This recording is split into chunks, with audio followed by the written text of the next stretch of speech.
Good evening, I'm Mario the Artisan Rogue. Tonight we're going to take a look at a pre-recorded session of me drawing. This is one of the first times I've really done this and done some sort of, commentary over it. So jumping in right now, so what had happened, to give you guys some backstory on what this video actually comes from a previous segment that I had recorded where the sound mixing went completely awry. I don't know what went wrong with the software, had some issues going on, ended up doing a whole bunch of self-tech support for my system last night, and it turned out that my app of Discord was really messed up. So this was a drawing that I didn't have any idea. That's kind of why, like, you'll notice, this is sped up, by the way, 500%. This would never have normally taken me an hour to draw. It was almost 45 minutes of drawing time and talking, and honestly, I'm kind of glad this happened. A lot of the video was dry. I wasn't really in the mood, and it just fell flat, and I didn't like what the end result was. So here you're seeing me just basically laying down all of the understructure and the blue line of this character that I'm working on. I have no idea who this character is. It was more for practice. Sometimes I just go in and I'll just draw a random person out of my head and start filling in details as I go along, just for practice, because sometimes you'll see people out there that are drawing all the time like this or that sort of thing, and that's exactly how they stay on top of their game. And I don't like to draw from reference. I've always been really weird about that. I have nothing against people that do that. I just like to draw from my own head, and that's probably really bad in the world of art, because you tend to make mistakes. You tend to supplant what reality is, and then you start to stylize so heavily that it can go really wrong. And a lot of people in high school and junior high, when you're a kid, you do. I think when you're a kid, I know I did. I would observe everything and then take that information home and redraw it. And with people, I'm always looking and staring at how the slope of a nose is, how hair frames a face, or what the shape of a head is if there's no hair, how a beard would fall onto somebody's face, how eye lines work, how glasses sit on somebody's face. And I try and interpolate that into stuff like what you're seeing here. So is this anatomically correct? No, but it's pretty close. I use, some rules that are utilized in basic anatomy studies. And that allows me to be able to block in things like the hair here really quickly, and a basic generalized structure of what it looks like. And I think this is something that I saw somebody. So if you're wondering why there's red and blue, this is something a lot of artists will do. Digitally, I started doing this. I don't do this traditionally, and I have three colors I'll utilize. Green rarely, but green is usually the overlay of clothing. Red is hair or weapons or a tool in their hand or something like that. Something that's a little bit separated and has its own form. And then the blue is always the basic structure of the figure. Once all of this is laid in, like you're seeing here, and I've just started going through, I'm like, okay, maybe she has some sort of officer insignias or something, some kind of like padding on the shoulders here. Once that's done, then I end up going back and looking over all of these things I've done, and I start to pick out where I'm going to start outlining, so then I made a brand new layer here, layer 4, and I go in and I start thinking, okay, where am I going to start digitally inking this? And I treat this very much the same way that I would do traditional inking. Everything you're seeing here is done exactly like how I would work on a sheet of 9x12 Bristol. I've used to do character commissions like this at shows all the time. I think I charged like $35 for quick sketches of different characters. And I've fallen out of practice with that. I need to get this other camera rig set up and start doing Copic marker one-offs of characters and things like that.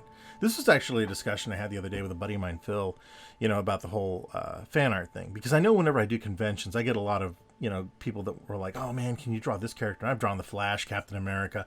And I don't mind that. When it's a one-off sort of commission, I really rather enjoy it because it gives me a chance to kind of jump into it. But I've struggled with this so much. I actually have a whole drawer full of fan art that I did in kind of a weak moment, because I was thinking, well, when I do shows, I want to be able to do this sort of thing, and I want to be able to make some money at this. And it's been a struggle back and forth on both of these things, but there's a lot of times that I've also just jumped into something like this, and this could be a generic anime inspired type of character girl, you know, sort of situation here. And but it works, and this is just practice on my own. I'm not going to do anything with this digital file. I'll, you know, file it away with hundreds of other digital files I've done, both good and bad. And the one thing I'm noticing as I'm drawing through this is I love to record whenever I'm drawing, not just because I want to present something for you guys to be able to watch and for me to be able to talk about, but also because it gives me a chance to go back and look at how I draw versus how I drew. And I have like some videos from like 10 years ago that I have like on VHS-C and stuff like that of what I drew like.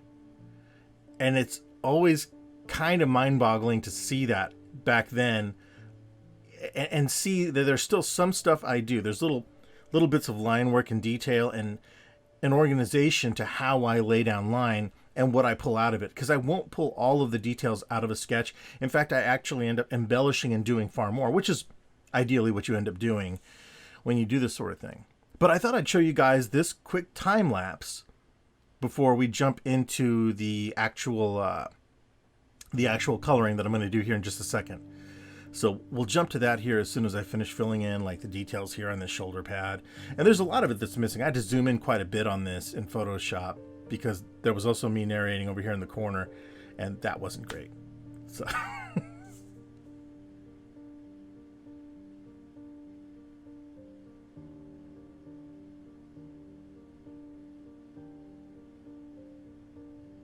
yeah, see there, like I was taking so long to draw this stuff. And I know that I've got little lines that are going to go across there and stuff. And I kept thinking, I think at this point in time in the video, I was really digressing. I was talking about like school debt and other stuff. I'm like, I don't even know why I'm talking about this stuff.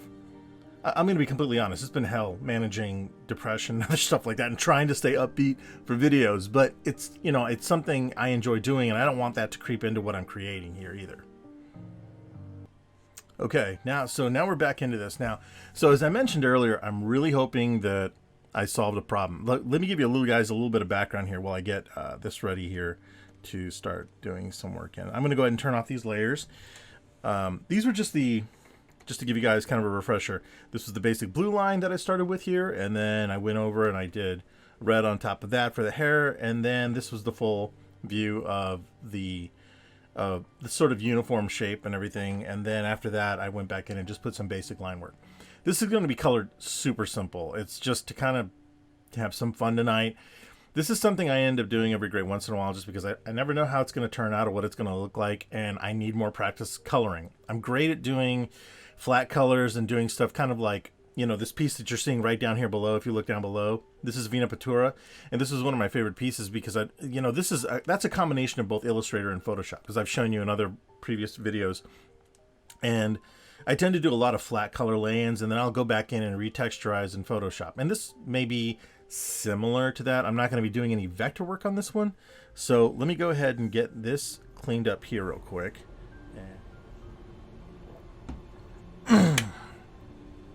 I'm always scared when I take a drink of water, I'm going to choke on my video, whether or not I edit that out. So that light back there is actually on my shop bench, for those of you that are wondering. It's not like a show light or anything, but it's just like, you know, a backing light. And there's a short in it somehow that I can't figure out. I'm going to have to replace the whole dang thing. I bought it. Well, I didn't buy it. It was actually a gift from my dad. He'd always wanted to buy me a workbench. And when he saw it at Lowe's, he's like, I'm going to buy you a workbench. This is a man who I love dearly. I love my father dearly. We are very different people. He is a military guy. I am not. We never really got along until these recent years, and it's always been kind of a weird thing, you know. And everybody knows what it's like to go through things like this with your parents. That particular thing, I made it my backdrop mainly because this is where I set up the office, and I'd always had this idea I was going to make the workshop area of my studio the backdrop. That's very much my dad, you know, like being an artist, doing all this stuff like this, great. But at the heart of it, you know, my dad was the first guy that was like, you know, great, if you want to go into art, that's fantastic. Just you know, start off with a job that maybe uses a drill or something, because he was very much one of those guys, you know. He worked grounds and pavement in the military and stuff, so that's just what it was. All right, so I'm gonna go ahead and save this, and then I'm gonna make this video not that long. We're already 12 minutes in, having watched some stuff. So I don't know. Let's I'm going to show you guys kind of a weird way that I color. And I don't have any reason for why I do this. This is just what I do. I know there's a ton of people out there that are going to be like, what is this fool doing? But it's just something I do.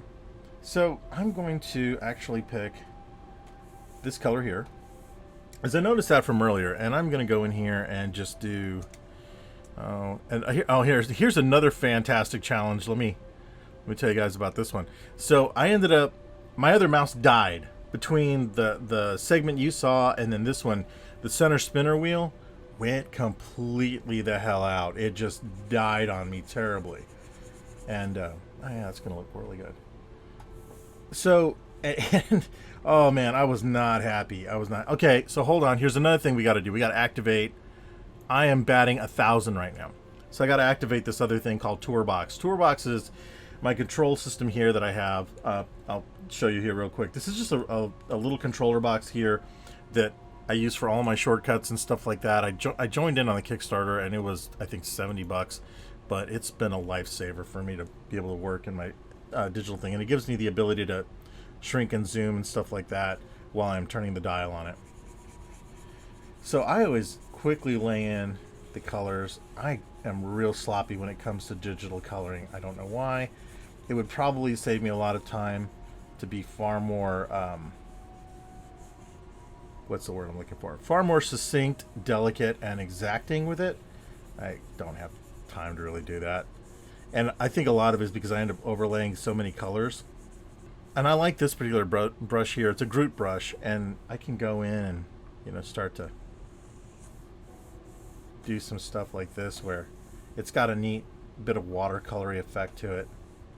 And it gives me some cool things that I really like odd brushes in Photoshop, stuff that would mimic what I would try and do with a marker. And then I'll go back in with my eraser. And I know this is stupid, but this is, again, this is cathartic artwork for me. So I end up going in and kind of erasing out the edges and stuff. I normally don't do an edge that hard. I'll go ahead and make it softer. So that way I don't have to worry about being too exact with this. And I end up, sometimes I'll leave a little bit of bleed over onto the characters' clothing or other areas just for refractive light, but not much. I have had, speaking of stuff having to do with all this recording and everything else like that, I have had a hell of a time. I use OBS software, and I'm trying to make the transition over to another recording software tonight. Knock on wood! It seems like everything's working okay and there's no hiccup, because I managed to clear up that Discord error that I had. I end up really panicking because this was, first of all, you know, I've pimped B Square's computers before. That's what this is. Digital Absinthe, my computer here, is a fantastic creation by Matt, my buddy at B Squared Computers. And if you're in the Knob Noster, Warrensburg, or hell, even the Kansas City area, and you want a custom computer, go check him out. Seriously, he's stunning. This thing is a beautiful work of art. The man knows what he's doing, and he is tireless. He will overwork himself, and I will say it right now, he is not charging enough for the incredible quality he has going. In fact, Digital Absinthe will be heading back to him here probably in about a month to get some more upgrades. I want to have him just kind of do a wellness check on my little Borg baby cube over here. All right, so that's okay. That looks fine. All right, so let's create another layer here. We're going to do one underneath it, and we're just going to lay the skin tones in there. I'm not going to label anything right now because, like I said, I also had to upgrade my mouse, which is all wonky right now. I had this other jobby that was this kind of weird. It almost looked like the ones from, they were called rats, cyborg rats, and it looked like a white Batman's plane. Super strange. And it had all the glowy LED stuff that I love on stuff like that on there. Well, it finally gave up the ghost today. Like, it kind of works, and I'm using it on my Mac back here. I was kind of struggling with, you know, I couldn't get it to work, and then I remembered I bought this other mouse, and I'll show you here. This is what I'm talking about.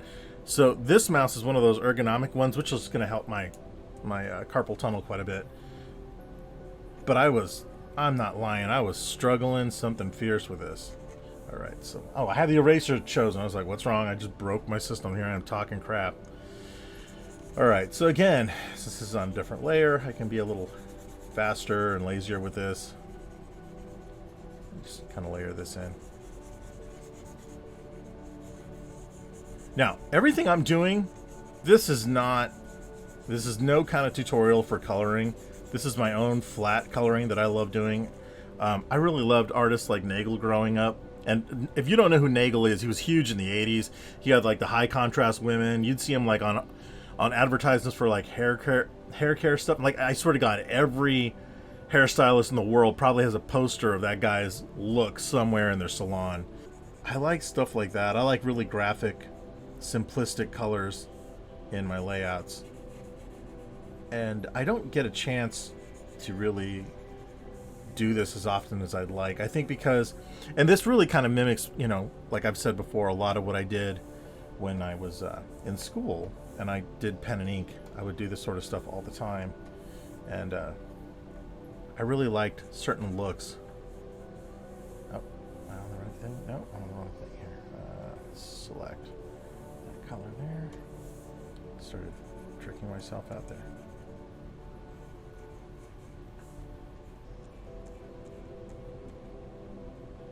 Alright, let's just go back in here. Make your eyebrows a little darker than the rest. Oh, missed a little bit. This is, you know why this is also therapeutic? It's like digital coloring books for me because of my line work that I do. I imagine anyone worth their salt who's viewing this is like, what is he doing? Because I have a very odd way of working digitally. It's probably one of the reasons why I'm super insecure about that. Pardon me, drink time. So something I've seen, I used to do this a lot. A lot of people will go in and they lay in these weird, like super white eyes.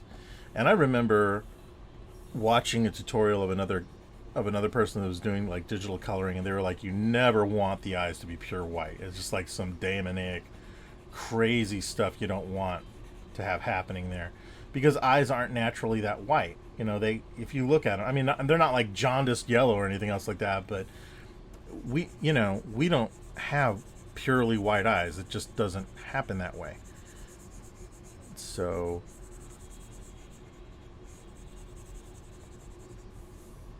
what I end up doing is I will put a little extra white in there. I end up going back in and kind of carving this out a little bit,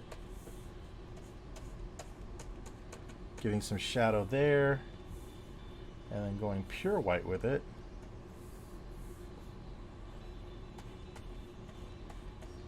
But, you know, this particular group brush isn't too great for that sort of a thing, so I'll go back to hard mechanical. And I picked some weird brushes to work with when it comes to this stuff, because I really want, you know, there's certain things you can do with it that really tend to work pretty well. And let's see here.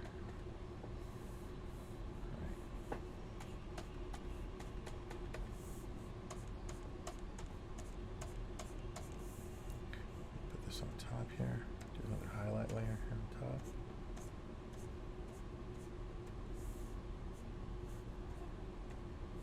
So this is, I always end up starting out kind of this way, where I don't know. Let me see here. Before I jump too far, let me do some coloration here. Let's make her eyes kind of. I'm gonna call this violet, but I know it's not. It's probably some other color that I'm not familiar with. So we're gonna add another layer here, and we're just gonna go in and drop this. I'm gonna go back to my group brush.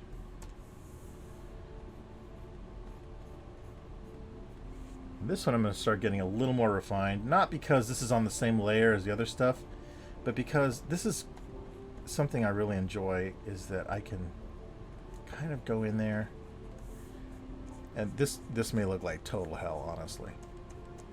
I am horrible with color theory. I really am. This is something I can do it, but I combat the hell out of it, man. I lose my mind when I do this stuff because I'm like, no, it's not exact. It doesn't look completely right. And I need to remember to save is what I need to do. And so this is all details that most people wouldn't even see in the damn thing.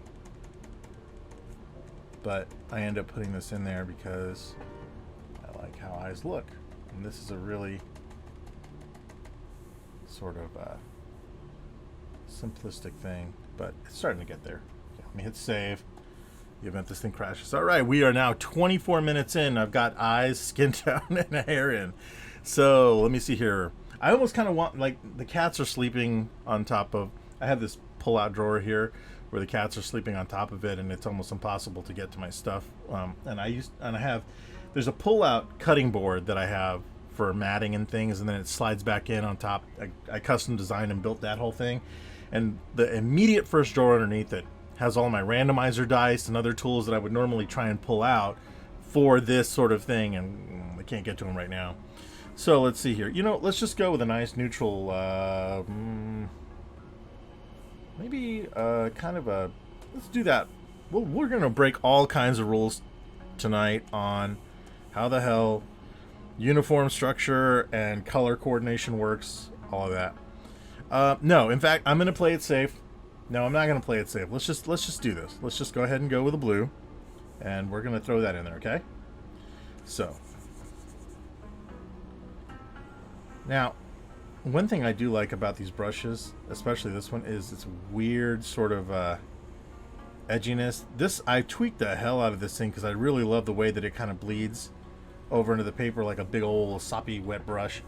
And you can go even crazier and further with that. This is just what I was doing on there. And you know, when you go back over things, just like on markers and stuff, it'll do all kinds of weird little effects and stuff like that.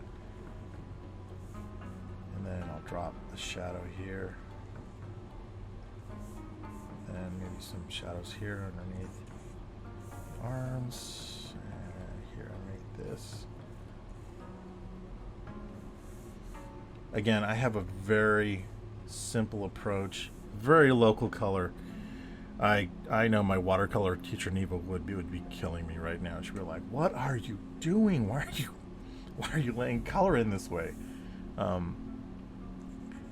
I always felt, I don't know how many of you felt this way. If you ever went to art school, I felt so lost a lot of times because for me, I saw illustrators like Norman Rockwell or Nagel or other people like that, I was like, yeah, it'd be kind of cool to draw like that. And I tried my best to emulate that sort of thing, only to find out that it's not about emulating the other artists. It's not about anything like that. It's really about finding your own voice. But then you're struggling so hard to find your voice. You're trying to find somebody else that you can definitely link on with. And let me lower down this music here. I have a funny feeling I'm talking over my music. Okay. I might not be, but I'm so scared of the mix being completely blown on this because I'm not talking loud enough over everything that I'm like, later it's going to be like, this is poopy. All right, so let's go in and we're going to put just some, do some medium gray here. Let me see, that's my new layer there. All right, so using the same group of brush, go in here. Let's do this.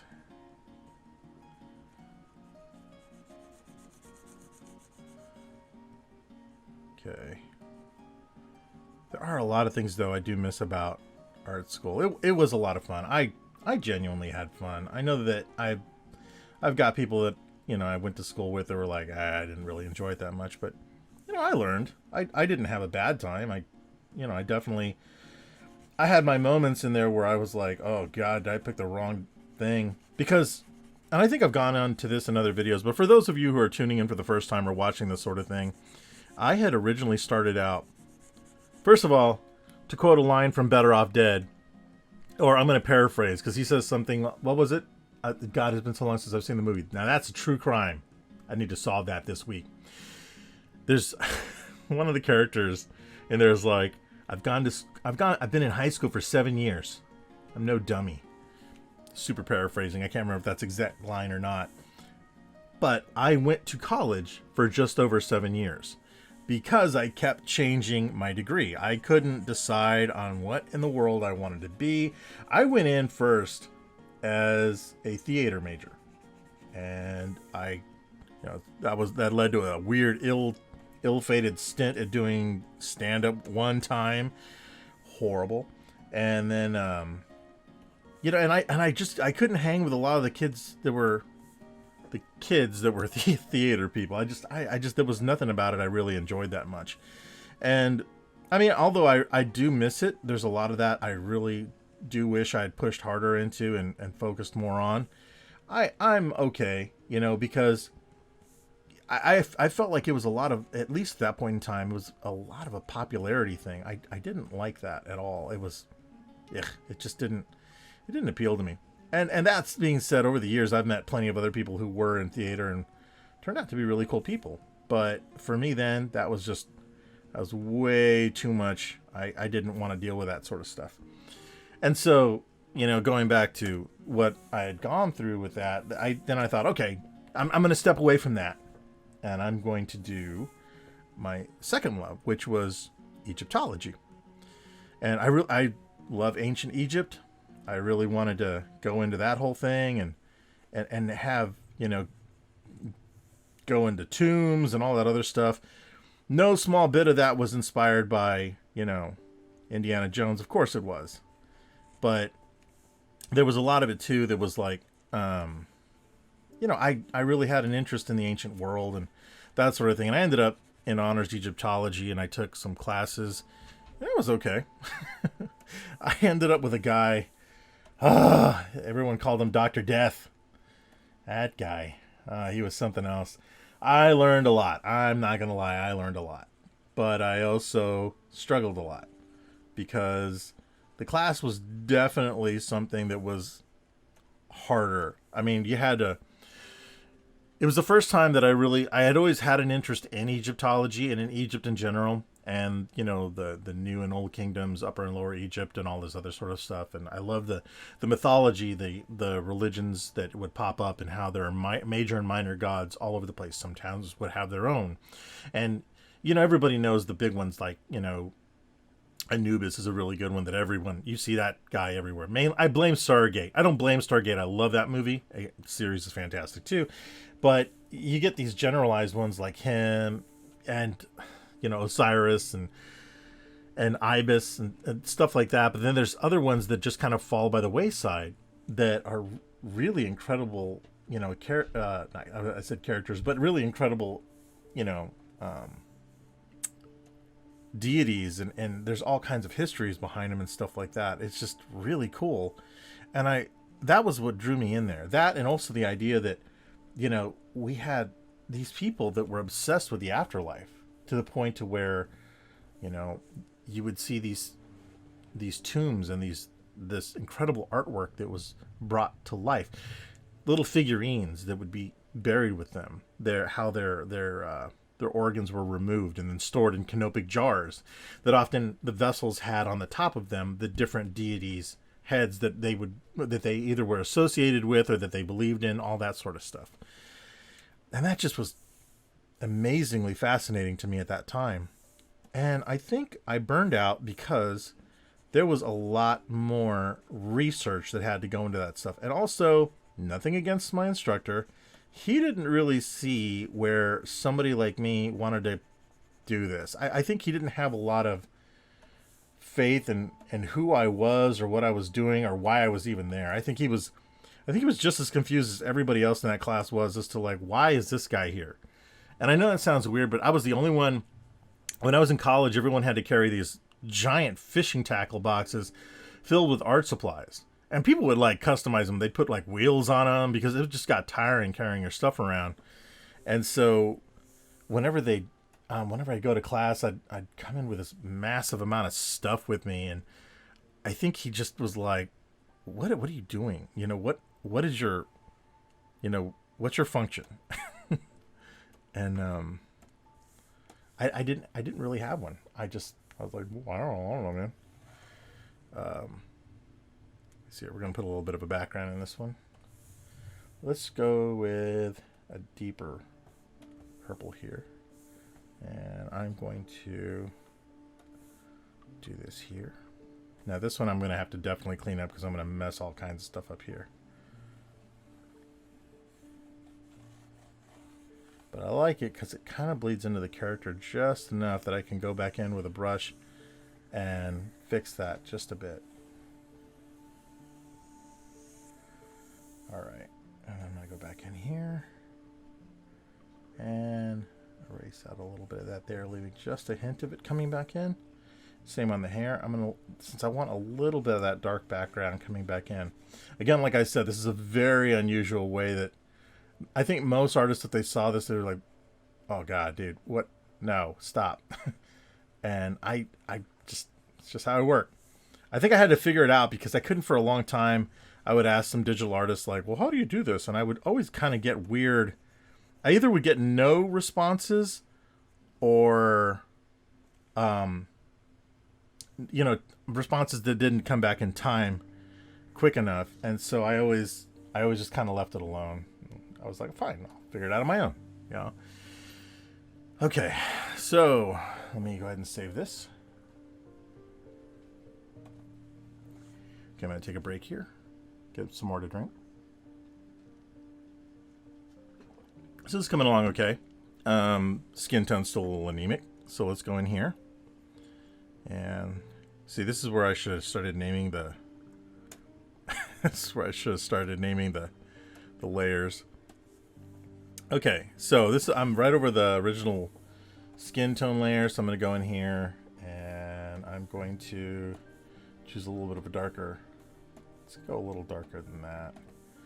And on this one, I'm going to reduce the opacity just a bit. And the same sort of thing I did before. I'm going to just kind of carve in where I think some of the shadows would be here.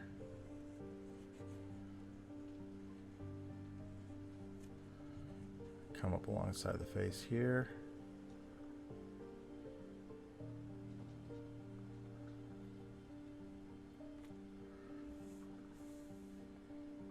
Maybe there's some here over the eyes. Here under the nose. Bring all that forward just a bit. And something I'm not a real big fan of is consistently putting. This is just a personal preference. I had somebody one time that asked me. I messed up, and this is a moment where I was doing a portrait of somebody at a show, and I'll never forget this because I just remembered I forgot the ears here, so I got to fix that. Good thing I'm on a shadowed color. And I'm kind of transparent, so I'll do that. And then I'm going to go back in here, and I'm going to save real quick. And I'm going to go back in and lay the hair over, and I'm going to erase this out as I tell you guys the story. I messed up, and there was a lady who had asked for a little, you know, anime self-portrait of herself, and I don't remember if I think it's one of the shows that I lost the entry on, but I learned a really, you know, valuable lesson there. I had drawn her, and it was pretty quick, and I had gone in with some Copic markers and colored her up, and I put lipstick on her. And she's rightfully pretty offended by that. She wasn't wearing any anyway. And she's like, you know, just do normal skin hues. And I was like, oh my God, I'm so sorry. I just didn't think about that. And that was the thing. I didn't think. I just assumed. And that's pretty stupid on my part, because, you know, it's like, I think she was fine with it. She understood why I did it, but I think that sometimes there's these weird tropes that we fall into when we're designing characters and stuff that some of us find hard to leave behind. And putting lipstick on a character or something like that was something that I was a little bit too... I did that with a lot of my characters, and that was really not that great. I don't know where it came from. I don't know if it was just because I thought, well, you know, it's a girl, so I definitely want people to know it's a girl. And, you know, there's a natural pink hue that comes in on the skin. This is true. But, whoa, that was way too... I don't like that. I don't like that at all. that here. Step back one bit. There we go. Let me try one more time. I got too dark on the neck there. I started getting carried away. Okay, that's okay. Oh man, let me see here. So that's okay. This is working all right. So now I'm much more, I'm much more cognizant. I don't know if you guys are hearing that or not. The microphone's probably picking that up. There's a lot of thunder coming through, which is phenomenal. Yay for thunderstorms. Okay, so in this one here, I'm going to go back in, and now that I got the hair lighter, I am going to pick a little bit of darker color.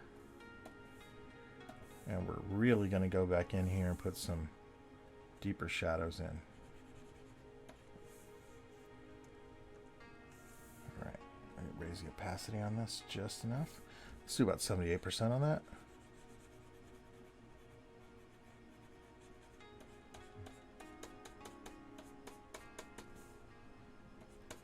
And this is something else I used to be really freaked out about, was doing enough with shadows when I was drawing, because I would always be so scared that I was going to push it too far or just really go overboard, and I didn't want to do that either. Now you'll notice something here that I'm able to kind of get away with is that because of the way that I've laid my colors in, there's shapes now overlapping certain things, and it helps me kind of keep a better bit of control on, the shapes that are here, and they're actually bleeding over into each other back behind, but there's a lot more that's hidden. My cat is starting to lose his mind here next to me. He hates storms. He scared me one time because there was a really bad storm that happened, and I spent 15 minutes during a tornado warning trying to find him. He'd managed to squeeze himself underneath one of the dog beds. I never in a million years would have found him, except I accidentally kicked the bed and I saw a little tuft of fur sticking out, just enough to get him downstairs. I mean, not the fur. That came out really stupid. That was a dumb sentence. I kicked the bed, saw a little bit of fur, and managed to get him downstairs in just enough time. You ever get so tired that you swear, that's the kind of stuff that makes me wonder, like, what in the hell do I say when I'm in public? Are people like just too nice to be like, man, he's really a freaking moron? Okay, here I have a little bit of bleed over, so I'll clean this up right there. And yeah, so there's basically that's not bad. I can now, so I don't want the skin tone to just be this weird beigey thing. So I'm going to go in, and I'm probably going to pick an intonation in here and add just, let me see here. I go up here into this kind of rosy pink color. I'm going to go here a little more red, maybe. And just a little hint of it. It's always so weird. This is where I really make myself nervous. So I'm going to add another layer here, and then I'm going to save, because I've been forgetting to save like big old jerk. And hit save. Wow, you guys have been with me here for 42 minutes. So if I was going live, I don't know if anyone would want to watch this for 45 minutes. I bet people would be like, God, dude, get on with it. But at least for what it's worth, I think I've been much more active doing this than I was with some of the other, with the previous thing I recorded. That would have been a real nightmare for me. All right, so let's go in here.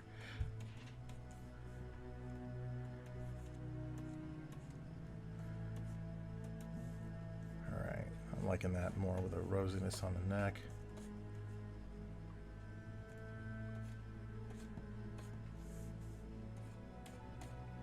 I hope you guys can hear this music, because the music is really pretty cool. I finally found a service that allows me to stream, and I'm trying, to stream music, and it's non-copywritten, all this other stuff, so it seems to be working out pretty well. All right, so I'm going to leave this alone for now. I don't really color that far into stuff like this. It's been long enough, but this gives you guys an idea as to kind of how I color some stuff and what I do, and this would be pretty close to a convention sketch that I would do, and I have no idea what I'm going to do with this character.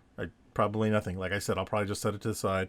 Are there other things I could do with this? Yes, if I had also taken the time to label my layers, I wouldn't be digging back through a lot of this stuff. Oh, that looked kind of cool. That's kind of neat. It's always fascinating for me to go back and kind of see, you know, like what I did or what I colored and why I colored it the way I did. That always surprises me, because like I know that sounds dumb. That's probably a really dumb comment to make, but the truth is like, yeah, there's a lot of times I go back, I'm like, man, why did I specifically pick that? Like, is there a reason why? And I know I never ever plan out my color as much as I should. I really should, and I just don't. I wish I had more of a sense to do that sort of a thing, and really plan out the colors that I plan on using on layouts and stuff. But there's something about it for me where I start to go, yeah, but I'm having more fun just kind of running along with this and just doing random color patterns and putting stuff in there, you know, just kind of off the seat of my pants, you know, like where I'm like, oh, let me give this a shot and see what this looks like. And you know, is it good coloring? No. But it is fun coloring, and that's what this is. This is very much something where it's cathartic for me to do this and just experiment and see what tools do and that sort of stuff. If I was doing this under a different pretense where this was for client work or something, yeah, then at that point I do end up going back in and really kind of looking at you know, what I'm laying in for color and what I'm doing overall, because I want it to come out looking right. I want it to look really good. You know, I don't want it to be something that's kind of half out there. And that's something I think you can talk to any artist and find that's something that they're really terrified about, is like, oh man, you know, am I about to make this look really bad? Am I not paying attention enough to what I'm doing here? And I think we always run that risk of messing something like that up big time. I know I do. Okay, that's good enough. Yeah, and I say that and I keep going back in and going, oh, maybe a little more shadow here, or maybe I can add more here on the neck like that and bring that up.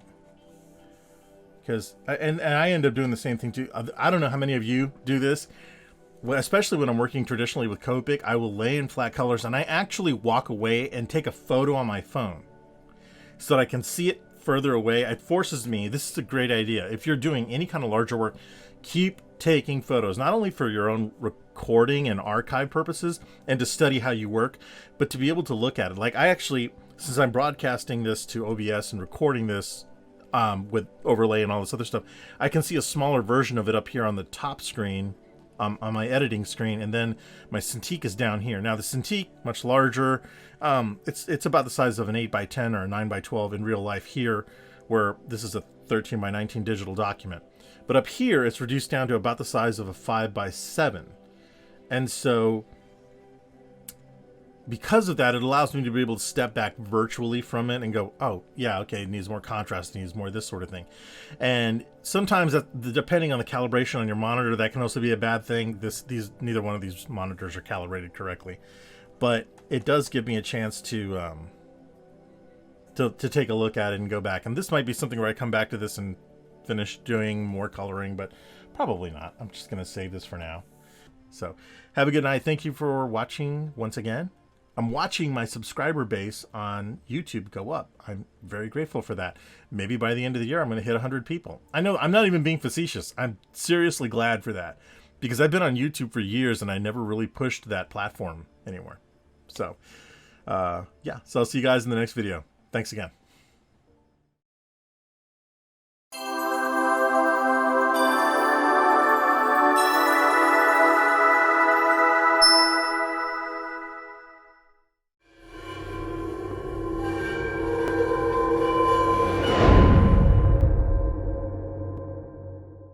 For the people that I'm watching my subscriber, my blah, blah, blah.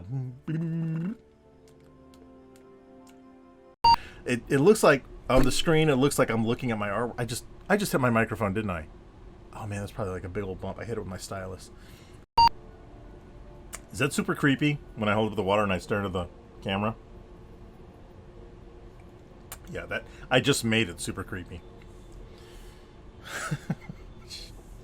Okay.